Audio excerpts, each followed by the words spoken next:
呢個煙燻果木熟成燒肉串燒套餐究竟係唔係智商稅？等我嚟試下啦。套餐包括咗168熟成厚切 M5 和牛肉、銅板肉、五花肉、雞腿肉，仲有菠蘿串燒同埋冬菇串燒，配埋生菜、生蒜粒同埋泡菜一齊食。你睇下呢個 BBQ 套裝係連埋一套工具，非常之方便。最緊要係佢哋有個易燃果木炭條，有2條嘅，可以用45分鐘，仲包埋一個燒烤夾。呢個設計就係一個無火燒烤嘅設計，好方便又安全，真係好方便我哋呢啲懶人㗎。為咗測試佢嘅耐用度，我哋自己仲加埋三文魚同埋一啲蝦蟹，照燒唔停口，好玩到唔想停。而家可以用我專屬嘅優惠碼，享用92折嘅優惠期做到9月底，千祈唔好錯過。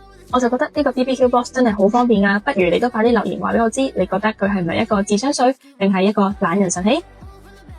我係小大蟲，今日嘅分享就到呢度啦。如果鍾意嘅話，快啲 follow 我，仲有更多精彩嘅嘢等住你睇。